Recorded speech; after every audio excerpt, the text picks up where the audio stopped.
పిడుగురాలపట్నం YSRCP party కార్యాలయంలో Piduguralla MPP Allu Pichireddy media సమావేశం ఏర్పాటు చేశారు. పార్టీ నాయకులు మాట్లాడుతూ పిడుగురాల మండలం తుమ్మల చెరువు గ్రామంలో వైఎస్ఆర్ కాంగ్రెస్ పార్టీ సోషల్ మీడియాలో కన్వీనర్గా వ్యవహరిస్తున్న తరుణ్ రెడ్డి మోటార్ వెహికల్ను అర్ధరాత్రి 1 గంటకు గుర్తు తెలియని వ్యక్తులు తగలబెట్టారు. వైఎస్ఆర్ కాంగ్రెస్ పార్టీ ఆవిర్భావం నుండి పార్టీ కోసం కష్టపడి పనిచేస్తూ ముఖ్యమంత్రి జగన్మోహన్ రెడ్డి గారు తలపెట్టిన సిద్ధం కార్యక్రమంలో పాల్గొంటూ అందరిలో తిరగడం ఓర్చుకోలేని కొందరు భయభ్రాంతులకు గురి చేయడానికి కవ్వింపు చర్యలకు దిగుతూ రెచ్చగొట్టే విధంగా మాట్లాడుతూ ప్రశాంతంగా ఉన్న గ్రామాల్లో కక్షలు కార్పణ్యాలను రెచ్చగొడుతూ ఉన్నారని వారు వాపోయారు. ఈ సమావేశంలో మాజీ సర్పంచ్ ముత్యం ఉమా మహేశ్వర్ రెడ్డి, గున్నం రెడ్డి, రమణారెడ్డి, వెన్న శ్రీనివాస్ రెడ్డి, మండల కన్వీనర్ చల్లా పిచ్చిరెడ్డి, ఎంపీపీ గార్లపాటి వెంకటరెడ్డి, తరుణ్ రెడ్డి పాల్గొన్నారు. ఈ వైఎస్ఆర్ కాంగ్రెస్ పార్టీ ఆఫీసులో ప్రెస్ మీట్ సందర్భం ఏంటంటే, నిన్న ప్రీతమ ముఖ్యమంత్రి వర్యులు జగన్మోహన్ రెడ్డి గారి మీద తెలుగుదేశం నాయకులు దాడి చేయించారు. ఈ దాడిని మేము తీవ్రంగా ఖండిస్తున్నాము. అదేవిధంగా మరి తుమ్మలచేరు గ్రామంలో మా సోషల్ మీడియాలో యాక్టివ్గా ఉండే నాని అనే కుర్రోడి బైక్ను కూడా నిన్న టీడీపీ నాయకులు ఒక ర్యాలీ లాంటిది పెట్టి జేహోబీసీ అని ప్రజలను రెచ్చగొట్టే విధంగా మాటలు మాట్లాడుతూ ప్రశాంతంగా ఉన్న గ్రామాలలో కక్షలు కార్పణ్యాలను రేపుతూ కార్యకర్తకి న్యాయం చేయవలసిందిగా పోలీసు వారిని కూడా కోరుతున్నాం.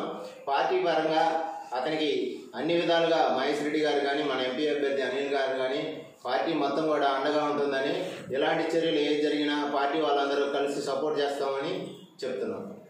నా పేరు తరుణ్ రెడ్డి. నేను వైఎస్ఆర్ కాంగ్రెస్ పార్టీని గత 10 సంవత్సరాలుగా సోషల్ మీడియాలో పనిచేస్తున్నాను. పిడుగురాల మండల కన్వీనర్గా కూడా చేస్తున్నాను. అయితే గత రాత్రి తుమ్మలచెరువు గ్రామంలో జైహోబీసీ అనే కార్యక్రమం ఎర్రపల్లి శ్రీనివాసరావు గారు, జంగా కోటయ్య గారు నిర్వహించారు. దానికి స్పందన కరువైంది. అందుకోసం చెప్పేసి 2-3 చేత కవింపు చర్యలాగా మాట్లాడించడం, స్టేజీల మీద రెచ్చగొట్టి వ్యాఖ్యలు చేయడం జరిగింది. సరే అని చెప్పేసి మనకు దేనికే మన పార్టీ కాదు కదా అని చెప్పేసి ఎవరిలో వాళ్ళు ఉన్నాము. అయిపోయినాక 11 గంటల దాకా కూడా బాంబులు పేలుస్తూ, తీర్మాలు కొట్టిస్తూ బజార్ తిరిగారు. తిరిగిన వాళ్ళు మరి దాంట్లో భాగంగానే 1 గంట దాకా వాళ్ళు ర్యాలీలు జరగడం, ఊళ్ళో తిరగడం జరిగింది.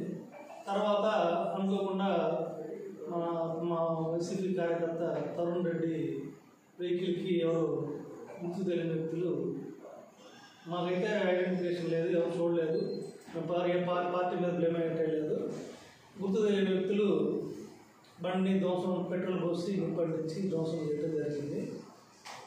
మేము ఒకటే కోరుకునేది, గ్రామంలో ప్రశాంతంగా ఉన్న గ్రామాల్లో ఇలాంటి రెచ్చగొట్టే వ్యాఖ్యలు చేస్తే కార్యకర్త అయిన నాని గారి బండిని అర్ధరాత్రి ఎవరు అగంతుకులు తగలబెట్టడం జరిగినది. ఈ అగంతుల్ని తగలబెట్టిన వారిని పోలీసు వారి విచారణ చేసి ఖచ్చితంగా నిజ నిర్ధారణ చేసి వాళ్ళని గుర్తించి తగిన చర్యలు తీసుకోవాల్సిందిగా పార్టీ ముఖంగా ఈ తుమ్మలచెరువు గ్రామ కమిటీ సభ్యుడిగా కోరుతున్నాను. ఇలాంటి వాటిని ఖండించాలా, ఏ పార్టీ అయినా సరే ఖండించాలా. తగాలకు మూలం కాదు. ఎవరు మంచి చేస్తే వాళ్ళు ఓట్లు అడగాల. ఈ నెల రోజులు కష్టపడి ఎవరు మేలు చేస్తే వాళ్ళు ఓట్లు అడిగి 10 మందిని కలుపుకొని పోయి ఎవరు విజయం కోసం వాళ్ళు పోరాటం చేయాలి. కానీ కుట్రలు మంది కులాలను అడ్డం పెట్టుకొని రాజకీయం చేసి గెలవాలనే ఆలోచన మానుకోండి. అది మటుకు మంచిది కాదని ఈ సభాముఖంగా, ఈ పత్రికా విలేకరుల ముఖంగా తెలియజేస్తున్నాను.